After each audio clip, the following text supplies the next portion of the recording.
Vivemos uma batalha em nosso coração. Uma batalha marcada por dissimulação e engano. No último episódio, nós vimos que, embora seja difícil, é possível enxergar este inimigo terrível, a idolatria, nas sombras do nosso interior. Resta-nos olhar para as Escrituras para saber o que fazer após isso. Como podemos combater o bom combate? Lutar contra a idolatria é uma tarefa difícil, mas possível. No entanto, há uma condição fundamental para o sucesso nesta batalha: ser um verdadeiro cristão.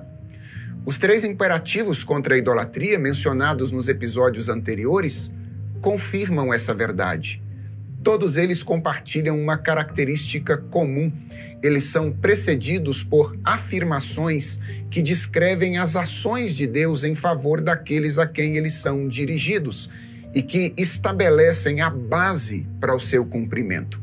Os teólogos chamam isso de relação entre os imperativos e os indicativos bíblicos. Veja só, o primeiro imperativo, que é o primeiro mandamento, não terás outros deuses diante de mim, é precedido pela afirmação da relação entre Deus e o seu povo, bem como da obra que Deus havia realizado em favor dele. Eu sou o Senhor teu Deus, que te tirei da terra do Egito, da casa da servidão. O imperativo paulino, fugir da idolatria, é precedido no início do capítulo por versículos que destacam que Cristo é o sustento espiritual do seu povo. Ora, irmãos, não quero que ignoreis que os nossos pais estiveram todos sob a nuvem e que todos passaram pelo mar. Todos eles comeram do mesmo manjar espiritual e beberam da mesma fonte espiritual, porque bebiam de uma pedra espiritual que os seguia, e a pedra era Cristo. E o que vem antes do imperativo joanino, guardai-vos dos ídolos, é a afirmação da doutrina da encarnação e dos seus efeitos subjetivos em nós. Sabemos que o Filho de Deus é vindo e nos tem dado entendimento para reconhecermos o verdadeiro. E estamos no verdadeiro em seu Filho, Jesus Cristo. Este é o verdadeiro Deus e a vida eterna. Essa relação entre imperativos e indicativos mostra uma conexão fundamental entre o que Deus exige de nós e o que Ele faz por nós. E deixa claro que nós só podemos cumprir o que Deus exige por causa daquilo que Ele faz. Se não formos impactados pelo que Deus faz, nós simplesmente não conseguiremos fazer aquilo que Ele exige. Por isso, a condição fundamental para combater a idolatria é ser verdadeiramente um cristão. Isto é, ter sido atingido e continuar sendo atingido pelo que Deus faz. Isso pode ser melhor compreendido se considerarmos quem é o cristão, afinal de contas. Primeiramente, ele é aquele que foi liberto por Jesus. Não é difícil compreender por que libertação é tão importante para que lutemos contra a idolatria. Como vimos no segundo episódio, a idolatria surgiu por ocasião do pecado original, que consistiu no redirecionamento da nossa adoração de Deus para nós mesmos. O homem decaído é um homem escravizado. Nós criamos ídolos porque somos escravos de nós mesmos e vivemos para satisfazer o nosso ego. Logo, a menos que sejamos libertados desta condição, a nossa vida continuará sendo vida de serviço constante a eles. E não poderemos fazer nada que seja capaz de destruir a nossa relação com eles também. Graças a Deus, libertar-nos dessa condição foi precisamente um dos objetivos da obra de Jesus. Paulo diz que ele morreu por todos, para que aqueles que vivem não vivam mais para si mesmos, mas para aquele que por eles morreu e ressuscitou. Uma batalha requer 2 coisas: condição de possibilidade e condição de enfrentamento. A redenção oferece ao cristão a condição de possibilidade. Éramos escravos e nos tornamos livres. Mas imagine se fôssemos redimidos e deixados entregues a nós mesmos. Se isso acontecesse, não teríamos qualquer condição para obter sucesso no combate à idolatria. Bastaria um novo encontro com os ídolos para que a escravidão nos dominasse novamente, porque nós somos carentes de entendimento e de poder. Fomos abandonados à nossa própria sorte, mas somos constantemente amparados por Deus, que fez de nós habitação dele.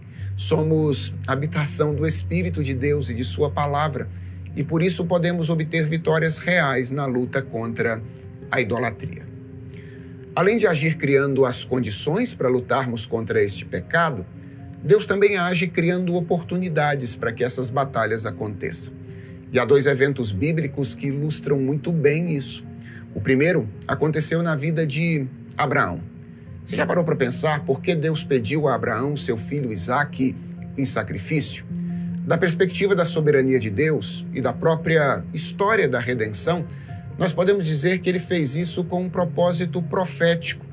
Ele queria oferecer uma proclamação dramática do Evangelho. Quando Isaque foi substituído pelo cordeiro lá no Monte Moriá, o sacrifício substitutivo de Jesus pelos pecadores estava sendo prefigurado. Mas e da perspectiva pessoal de Abraão? Por que será que Deus exigiria esse tipo de sacrifício? Uma resposta possível é que ele queria combater o risco de idolatria no coração dele.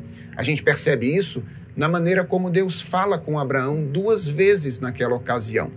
Primeiro, quando ele dá a ordem e diz: dá-me o teu filho, teu único filho. E quando impede Abraão de sacrificar Isaque, dizendo: agora eu sei que temes a Deus. Deus estava cuidando da relação de Abraão com ele, não permitindo que ele, o seu filho, colocasse outra pessoa no lugar dele. Isaque tinha um significado muito especial para Abraão. Ele era o filho da promessa. Dele, de certa forma, dependiam a continuidade da aliança e a posse da terra, além de numerosa descendência. Abraão amava profundamente Isaque e estava sempre sujeito ao risco de amá-lo mais do que amava a Deus. Então Deus deu a Abraão uma oportunidade para pensar e demonstrar o seu amor e adoração a ele de forma muito suprema. O segundo evento ocorreu na vida do apóstolo Paulo, e ele o descreveu da seguinte maneira: para que eu não me ensoberbecesse com a grandeza das revelações, foi-me posto um espinho na carne, mensageiro de Satanás, para me esbofetear, a fim de que não me exalte. Por causa disso, 3 vezes eu pedi ao Senhor que o afastasse de mim. Então ele me disse: a minha graça te basta, porque o seu poder se aperfeiçoa na fraqueza. Deus tinha dado a Paulo revelações grandiosas e incomuns. Paulo viu coisas que pouquíssimas pessoas tiveram o privilégio de ver e de ouvir.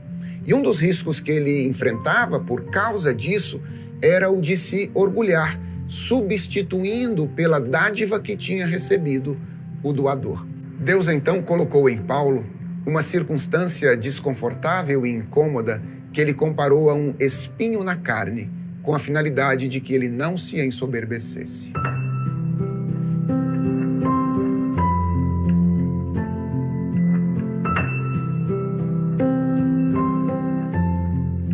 A verdadeira batalha contra a idolatria não se dá apenas por esforço humano, mas pela transformação que Deus opera em nós. Lutar contra os ídolos do nosso coração exige mais do que determinação. Requer uma vida impactada pela graça e pelo poder de Deus. Abraão e Paulo nos mostram que Deus, em sua sabedoria, não apenas nos liberta das correntes da idolatria, mas também nos guia em um caminho onde somos constantemente lembrados da sua supremacia e bondade.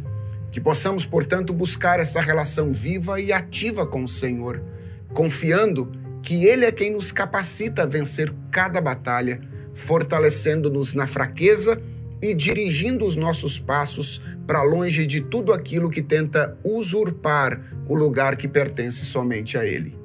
Que a cada dia nossa luta contra a idolatria seja, na verdade, uma vida de adoração e rendição ao Deus que nos chamou para si. Nos encontramos no próximo episódio.